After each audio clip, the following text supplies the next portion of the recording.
수년 전에 아마도 2011년쯤이라고 기억이 되는데 늦가을 쌀쌀한 날씨 속에 수요일 저녁 예배 시간이 다 되었습니다. 제가 이 앞에 나와 섰는데 한 남자분이 예배당 안으로 처벅처벅 걸어 들어와서 저 뒤쪽 로비에 무릎을 꿇고 앉습니다. 그분을 가만히 보니까 양말도 신지 않았어요. 맨발로 무릎을 꿇고 예배당 거기 앉아가지고 기도를 하고 있습니다.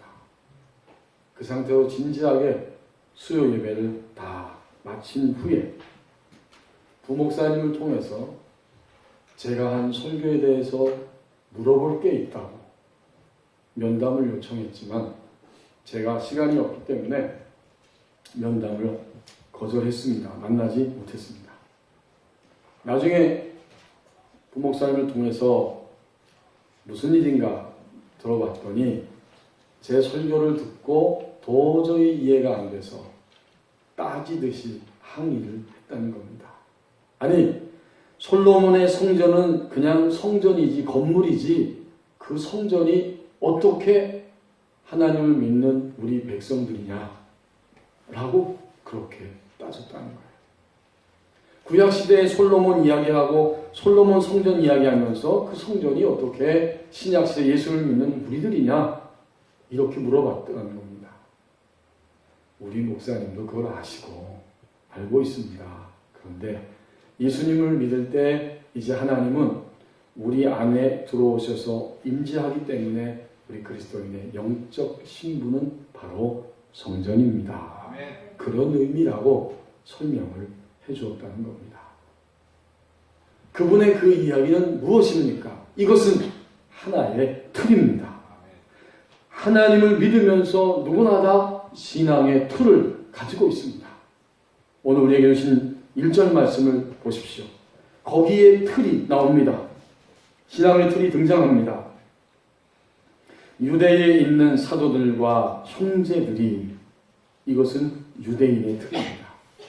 유대 땅 예루살렘을 중심으로 해서 예수님의 그 사도들이 모여 있고 또 형제들이 함께 예수님을 믿는 형제들이 모여 있었다는 거죠. 다수의 사람들이. 이들은 바로 유대인입니다. 유대인의 틀을 가지고 있습니다. 또 하나의 틀이 나오죠. 그 다음 바로 1절 하반절에 이방인들도 하나님의 말씀을 받았다 함을 들었더니, 이방인은 혈통적으로 유대 사람 외에 모두가 다 이방인들입니다. 유대인들이 볼 땐 다 이방인이에요. 자, 그러니까 이방인들도 자신의 틀을 가지고 살아가다가 하나님의 말씀을 받고 하나님을 받아들였습니다. 그렇지만 그들도 여전히 이방인의 틀을 가지고 살아갑니다. 아마도 그날 수요 예배 시간에 우리 교회에 들어왔던 그 남자 성도는 하나님은 거룩하신 분이다. 하나님의 백성들도 거룩하다. 그렇기 때문에 하나님을 거룩하게 섬겨야 되는데 그것은 예배당에 들어올 때는 무릎을 꿇는 것이고 겸손하게 무릎을 꿇고 예배하는 것, 이게 바로 거룩이다. 이런 생각이 있었을 것이고, 또 하나는 성경 하나님의 말씀은 역사적으로 문자적으로 기록된 것을 그대로 받아들여야지 거기에 다른 조미료를 쳐서 해석을 가하고 이러는 것은 하나님 말씀이 아니고 그것은 설교가 아니다 라는 생각을 가졌을 것입니다. 그 남자 성도의 틀입니다. 오늘 이 자리에 예배하는 여러분, 저와 여러분은 어떤 틀을 가지고 있습니까? 하나님을 믿으면서 내가 가지고 있는 틀은 어떤 것들입니까? 유대인의 틀, 이방인의 틀, 누구든지 하나님을 섬길 때 신앙의 틀을 가지고 있습니다. 2절 3절 말씀을 보십시오. 그런데 아주 자주 그리스도인 된 우리들은 나는 하나님의 말씀보다 자신의 틀이 훨씬 강합니다. 2절에 베드로가 예루살렘에 올라갔을 때에, 이 말은 베드로가 예루살렘 밑에 동네에 있다가 올라갔다는 거죠. 베드로는 사도행전 앞에 10장 1절부터 전체가 베드로가 예루살렘 밑동네에 그 고넬료라고 하는 이방인을 만났던 그런 이야기가 10장 전체에 가득 채워져 있습니다.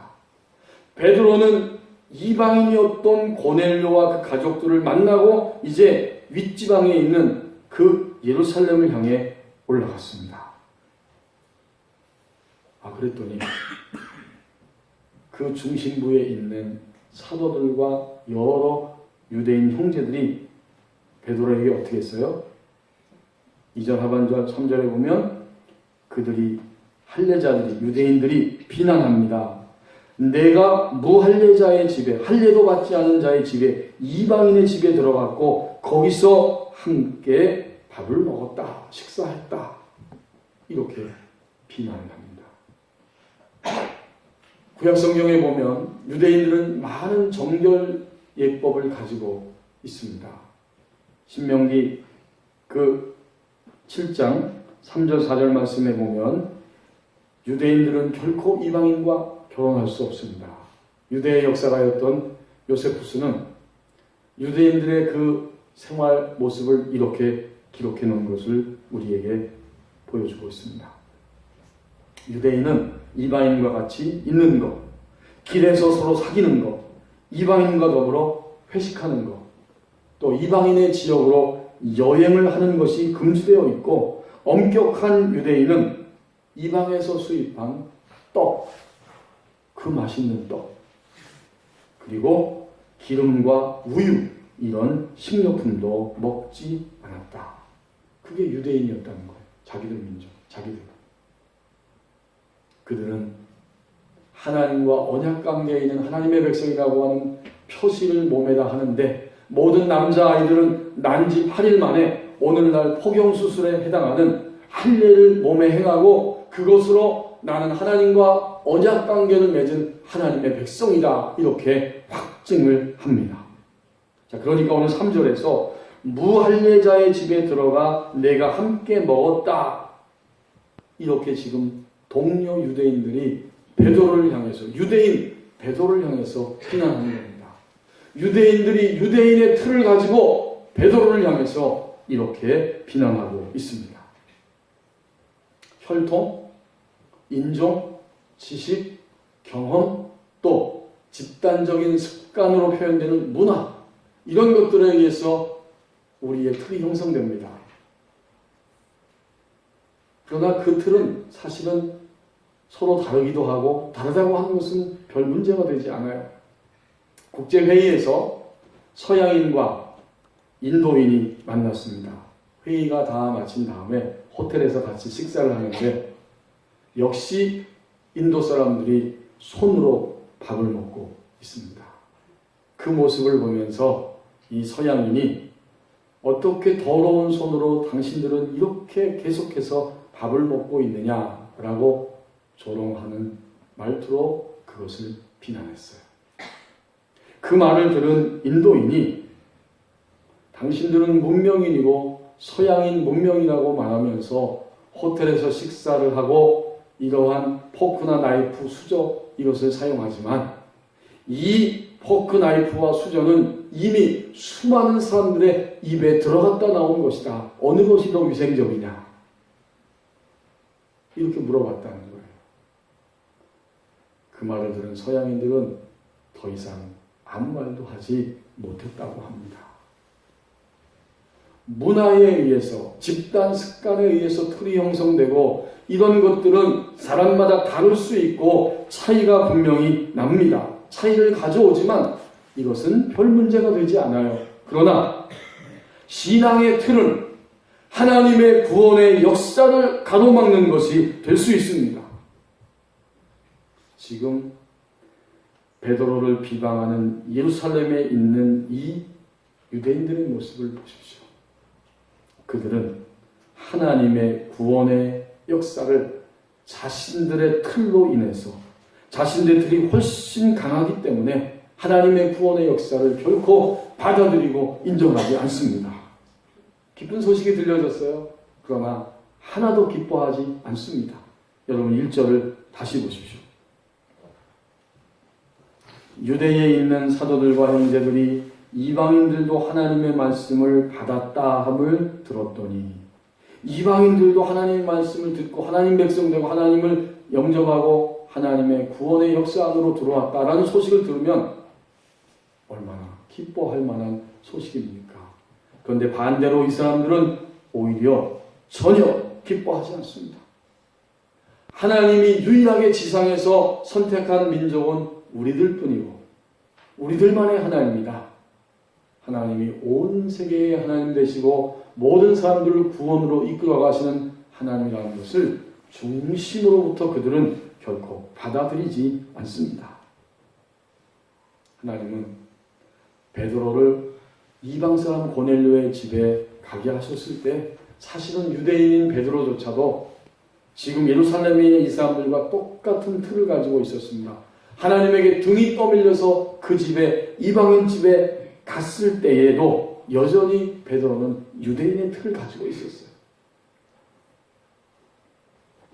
한번 말씀을 통해서 확인해 보겠습니다. 사도행전 10장 25절부터 28절 말씀 제가 읽겠습니다. 그 앞에 바로 있죠. 여기 보면 베드로가 고넬료와 만나는 장면이 나옵니다. 사도행전 10장 25절. 마침 베드로가 들어올 때에 고넬료가 맞아 발 앞에 엎드려 절하니 베드로가 이렇게 이르되 일어서라 나도 사람이라 하고 더불어 말하며 들어가 여러 사람이 모인 것을 보고 28절 이르되 유대인으로서 이방인과 교제하며 가까이 하는 것은 위법인 줄은 너희도 알거니와. 이게 베드로의 틀이었습니다. 유대인인 우리는 이방인과 가까이 하는 것은 죄다, 잘못이다, 위법이다. 그도 이렇게 생각하고 있습니다. 베드로가 예루살렘에 올라갔을 때 거기에 있는 모든 유대인들도 역시 똑같은 생각이에요. 어떻게 이방 사람들이 우리와 같은 유대인이 되지 않은 상태에서 복음을 받아들일 수 있고 어떻게 이방 사람들이 유대인처럼 율법을 지키고 할례를 행하지 않은 상태로 하나님 말씀을 받을 수 있느냐? 이것은 있을 수 없는 일이다. 하나님 말씀보다 하나님의 구원의 역사보다 자신들의 틀이 훨씬 강합니다. 우리는 오늘 하나님의 말씀보다 우리 자신의 틀이 훨씬 너무나 자주 강합니다. 4절 말씀부터 보십시오. 이제 하나님께서는 틀을 깨뜨리시기 위해서 다가오신다고 말씀합니다. 4절에 보면 베드로가 그들에게 이 일을 차례로 설명하여 베드로가 이 일을 그들에게 차례로 설명했다. 하나님이 다가오셨다는 거죠. 그리고 하나님이 다가오셔서 그 틀을 깨시는데 틀을 깨시는 데는 과정이 있다는 이야기입니다. 차례로 설명하여 이것은 과정이에요. 하나님이 틀을 깨시기 위해서 우리에게 다가오시는데 그 과정이 있다는 것을 베드로가 입을 통해서 이렇게 지금 증언하면서 그 유대인들에게 말하고 있습니다. 자, 먼저는 무엇입니까? 베드로는 하나님께서 자기에게 다가오신 사건을 이야기합니다. 어떻게 깨지게 되었느냐? 먼저는 사건이 있었습니다. 5절부터는 사건이에요. 우리가 길게 함께 읽었죠? 5절에 이 과정이 나오면서 사건이 등장합니다. 나에게 오는 사건이 있었습니다. 내가 요바시에서 기도하고 있었는데 황홀한 중에 환상이 보였고 하나님께서 보자기 뇌구탱이를 맨 그릇과 같은 것을 나에게 보여주시면서 나에게 다가오시는데 거기에는 각종 동물들이 잔뜩 들어있었습니다. 땅에 기는 것, 들짐승, 공중의 새를 비롯해서 내가 그 짐승들을 보니까 이것은 레위기 11장에 나오는 율법의 말씀에 따르면 신명기 14장 3절 이하에 나오는 율법의 말씀에 따르면 부정한 짐승은 먹을 수 없기 때문에 나는 저것이 부정하다 생각하고 있었고, 그때 공중에서 하나님의 음성이 들리기를 베드로야 일어나 잡아 먹으라. 그렇지만 나는 전혀 그것을 받아들일 수 없었습니다. 주님, 그럴 수 없습니다. 내가 지금까지 살면서 깨끗하지 않은 것, 부정한 것은 결코 먹은 일이 없습니다. 두 번째로 하나님이 똑같이 말씀하십니다. 베드로야 일어나서 잡아 먹어라. 내가 깨끗하게 한 것을 내가 더럽다고 말하지 말라. 아니요, 주님, 저는 결코 그럴 수 없어요. 몇 번까지 그랬다고요? 3번까지. 한국 사람이랑 비슷한 것 같아. 3-4번. 하나님이 3번 나타나셨는데 베드로는 3번 똑같이 그것을 거절하고 말았습니다. 자, 도대체 이것이 무슨 일인가? 왜 나에게 이런 일이 왔는가? 어리둥절하고 있는데 그 다음에 11절 말씀에 보면 환상이 다 끝나고 하늘로 올라간 다음에 마침 3사람이 베드로가 있는 집 앞에 와서 문을 막 두드립니다. 문을 열고 보니까 전혀 한 번도 본 적이 없는 사람들인데 3사람이 자기 집 앞에 와 서 있는 거예요. 이게 뭘까요? 11절까지는 사건입니다. 베드로는 그날 유대인의 틀을 가지고 있었던 베드로는 그 어떤 특정한 날 그날 이러한 사건을 맞이하고 있어요. 이제 12절 말씀부터는 해석입니다. 하나님은 사건을 동원해서 사건을 만나게 하시고 그 다음에는 해석해 주시는 거예요. 어떻게 할 것인가? 이 환상은 무엇이고 이 사람들은 도대체 무엇인가 망설이고 있는데 12절 말씀 보십시오. 성령이 내게 명하사 아무 의심 말고 함께 가라 하심에 이 6 형제도 나와 함께 가서 그 사람의 집에 들어갔습니다. 이제 베드로는 고넬료의 집에 들어간 겁니다. 이방인의 집에. 가서 봤더니 고넬료가 자기뿐만 아니라 온 가족 식구들을 다 모아놓고 베드로를 환영하고 기다리고 있습니다. 하나님이 이미 고넬료에게도 나타나셔서 저 요바에 있는 시몬을 청해라. 그 입에 너희에게 구원받을 만한 말씀이 들려있다. 그 사람을 청하라. 이렇게 했다는 거죠. 드디어 베드로는 자신이 본 환상의 의미가 무엇이었는지, 사람들이 와서 낯선 사람들이 왜 우리 집에 문을 두드렸는지 그 모든 것이 마침내 깨달아지고 해석될 수 있었습니다. 하나님이 이렇게 하셨구나. 여러분, 고넬료와의 만남을 통해서 유대인 베드로의 틀이 깨지기 시작합니다. 자, 10장 33절 34절입니다. 앞에 와서 보십시오. 10장 33절 34절 고넬료의 말입니다. 내가 곧 당신에게 사람을 보내었는데 오셨으니 잘하였나이다. 이제 우리는 주께서 당신에게 명하신 모든 것을 듣고자 하여 다 하나님 앞에 있나이다. 고넬료가 온 집안 식구들과 함께 하나님 앞에 다 준비되어 있습니다. 베드로를 기다리고 있었습니다. 베드로는 드디어 눈이 번쩍 뜨이고 이해가 되고 틀이 깨지기 시작합니다. 34절 베드로가 입을 열어 말하되 내가 참으로 하나님은 사람의 외모를 보지 아니하시고 35절 각 나라 중 하나님을 경외하며 의를 행하는 사람은 다 받으시는 줄 깨달았도다. 유대인 베드로의 틀이 깨진 것입니다. 철저하게 율법과 할례를 가지고 있고 이방인과 유대인을 구분하면서 자신의 틀에 매여 있었던 이 베드로, 그의 틀이 이렇게 깨지기 시작합니다. 사람이 틀이 깨지면서 하나님 사랑 안으로 들어갑니다. 그러면 하나님 나를 사랑하시는구나, 나도 하나님을 정말 사랑하는 것이 이것이 신앙이구나, 이렇게 시야가 열리게 되고 또 점점 틀이 깨어지면서 하나님의 말씀이 믿어지기 시작합니다. 아멘. 신앙의 본질은 하나님의 말씀을 따라가는 것이 신앙의 본질이구나. 아멘. 틀이 깨지면서 하나님의 말씀에 순종하는 것이 신앙의 본질이라는 것을 점점 실감하기 시작합니다. 아멘. 먼저는 사건이 있고요. 그 그 다음에는 해석이 따라옵니다. 이 사건과 해석이라고 하는 과정을 통해서 유대인의 틀이 깨지듯이 바로 오늘 하나님 말씀보다 훨씬 때때로 강한 우리의 틀이 깨집니다. 아멘. 우리 교회 새신자 분들을 환영하고 또 함께 교육을 하면서 새신자실에서 이제 함께 만남을 갖지요. 지난번에 새신자 교육을 다 마치고 세례를 받는 우리 교회 백옥심 성도님이 있습니다. 세례 받았어요. 근데 문답하면서 저한테 제가 이것저것 물어보는데, 목사님, 내가 지금 이런 복잡한 이런 성경에 대한 이런 이야기는 다 모르지만 나는 예수님이 살아계시고 예수님이 나의 구원의 주님이시라는 것을 확실히 알고 있습니다.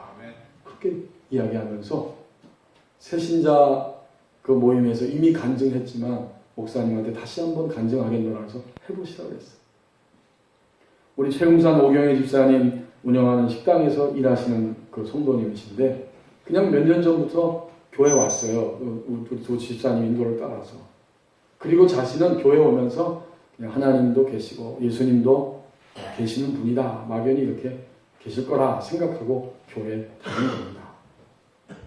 어느 날 꿈을 꿨는데 뭐 공장 비슷한 데서 막 불이 나가지고 사람들이 우왕좌왕하고 막 큰일 났습니다.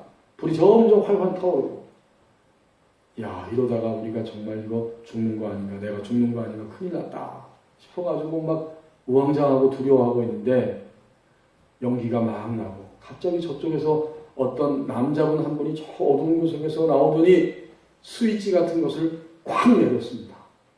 그 순간에 불이 다 꺼져버렸다는 거예요. 잠에서 깨어나가지고, 아니 도대체 내가 왜 이런 꿈을 꿨나, 요새 내가 몸이 약해져가지고 이런 꿈을 꿨나, 도대체 이게 어떻게 된 일인가 하고 이제 주일날이 되어서 교회 왔습니다. 예배 시간 전에 이 앞에 프로젝터를 켜놓지요. 이 프로젝터에 화면이 쫙 비치는데 그날 거기에 예수님의 얼굴이 있더랍니다. 그런데 그분이 예수님인 줄 어떻게 알게 되었느냐? 예수님이니까 예수님이라고 생각했죠. 그러나 꿈속에 그 스위치를 내렸던 남자분이 바로 이 예수님이었습니다. 굉장히 놀랍고 감격스러운 날이었습니다. 아, 정말 예수님은 이렇게 살아계시고 나와 함께 하시는 구원의 주님이시다. 그 간증을 하시는 거예요. 사건이 있고 사건이 지나갈 때 하나님이 해석을 주십니다. 그때 우리는 하나님의 사랑 안으로 들어가면서 우리의 틀들이 깨져버리고 말씀대로 순종하는 것이 신앙의 본질인 줄 점점 실감합니다. 성도 여러분, 여러분의 하루하루, 우리의 하루하루, 우리가 만나는 모든 사건들, 시간들은 사건이요, 그 사건을 통해서 하나님이 우리에게 주시는 해석입니다. 다른 게 아니에요. 우리가 이 땅을 사는 동안에 발을 붙이고 이 지상생애를 사는 동안 예수님 믿고 난 다음에 모든 것이 사건이고 모든 것이 하나님이 주시는 해석입니다.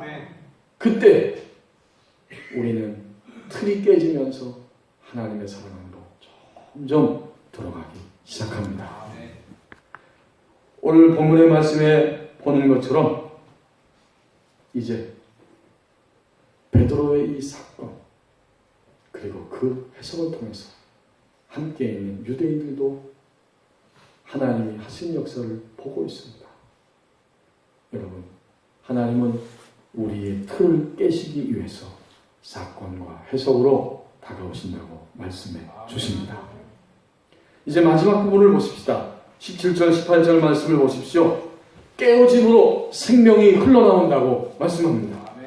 17절에 보면 베드로가 깨어졌기 때문에 드디어 그를 통해서 더 이상 자신의 틀과 자신의 느낌과 감정과 지식과 경험이 아니라 육신이 아니라 자신이 사는 생명이 흘러나오고 있습니다. 17절에 베드로가 하는 말을 보십시오. 그런즉 내가 고넬료의 집에 갔는데 하나님께서 모든 것을 준비시켜 놓고 또 내가 말씀을 전할 때에 그들에게도 우리가 처음 주님 만났을 때 내렸던 성령이 임한 것을 보았다. 그런즉 하나님이 우리가 주 예수 그리스도를 믿을 때에 주신 것과 같은 선물, 성령의 역사죠. 선물을 그들에게도 주셨으니 내가 누구이기에 하나님을 능히 막겠느냐 하더라. 아멘. 그렇습니다. 깨진 사람의 모습이 이런 겁니다. 내가 누구이기에 감히 능히 하나님의 구원의 역사를 회방하고 그것을 가로막겠느냐. 이 말을 반대로 생각하면 지금까지 나는 내 틀을 가지고 하나님의 생명의 역사를 끊임없이 막고 방해하고 거절했다는 그런 이야기예요. 아멘. 틀이 깨지고 나면 하나님의 생명의 역사, 구원의 역사를 결코 방해하지 않습니다. 아멘. 그때 바로 깨어짐을 통해서, 깨어진 그 사람을 통해서 육신이 나가는 것이 아니라 생명이 흘러나가기 시작합니다. 여러분, 깨어진 사람은, 틀이 깨진 사람은 자신이 가장 먼저 행복합니다. 아멘. 하나님의 역사를 가로막지 않기 때문에 등에 진 짐을 내려놓기 시작한 것입니다. 아멘. 가끔 보면 저도 그렇고 우리 교인들을 볼 때 정말 우리가 하나님 믿으면서도 100kg의 등짐을 등에다가 지고 있어요. 하나님의 뜻도 아니고 하나님의 원하심도 아니고 하나님의 말씀도 아닌데도 불구하고 우리는 끙끙 앓면서 등짐을 지고 있어요.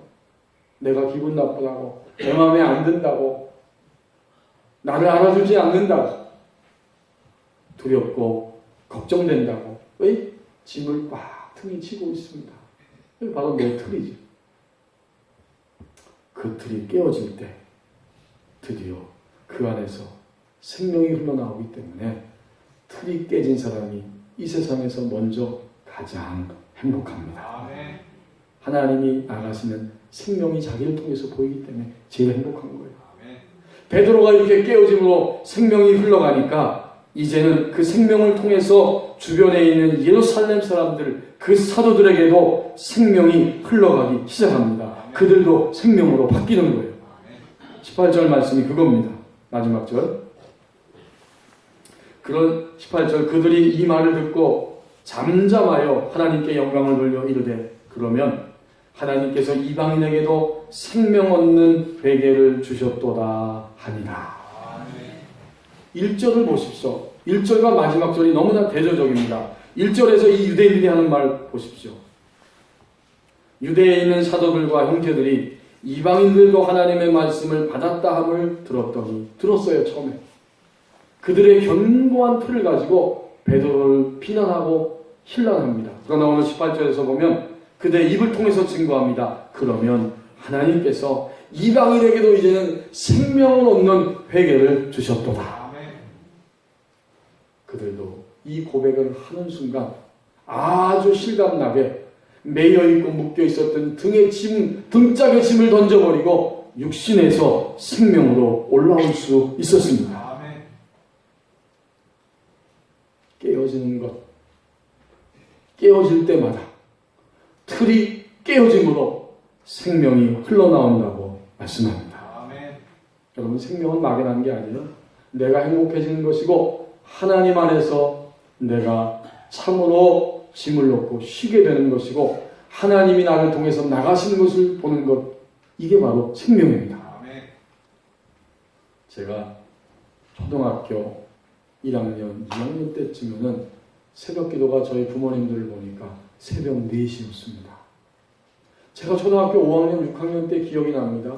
그때는 왠지 토요일 날 수업이 짧았기 때문에 매주 토요일 하나님이 저를 얼마나 강력하게 끌고 가시는지 토요일 날 새벽 기도 나갔던 기억이 종종 있습니다. 그땐 새벽 기도가 4시 반이었어요. 지금은 어떻죠? 새벽 기도가 5시입니다. 이거 왜 그렇습니까? 왜 틀들이 막 바뀌는 겁니까? 과거에는 우리 어르신들 여기 계시는데 어르신들 생활하실 때는 8시, 7시, 8시, 아무리 늦어도 9시 이전엔 다 주무셨어요. 호롱불 켜는 시대니까. 그러나 지금은 조명 문화가 찬란해서 12시, 1시, 새벽 몇 시까지도 다 불을 밝히고 삽니다. 그러니 새벽 1시, 2시에 잠자고 새벽 4시 반, 5시에 일어나서 새벽기도 나오실 수 있으시겠어요?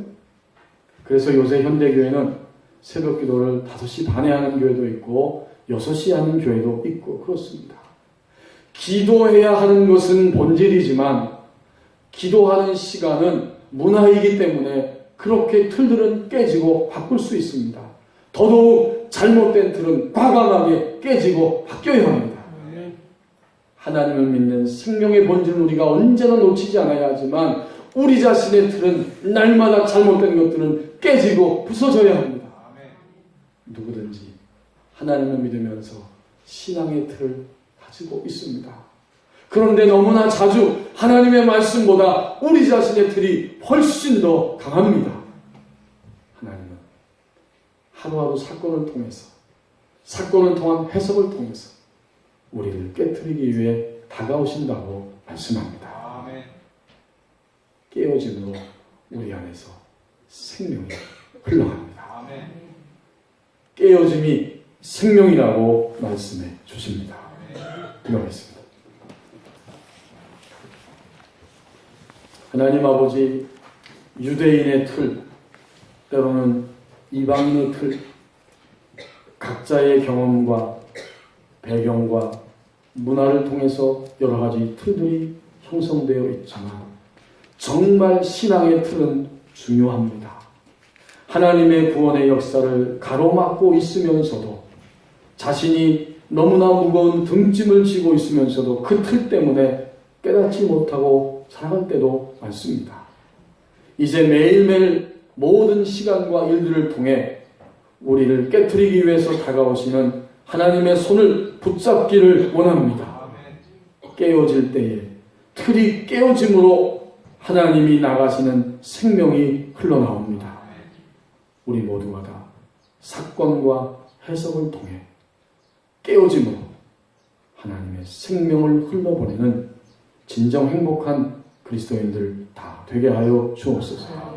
우리가 깨어져 생명이 되므로 우리를 통해서 사람들에게도 생명이 흘러가게 하는 깨어짐이 생명이 되는 우리의 남은 일생이 더욱더 되게 하여 주옵소서.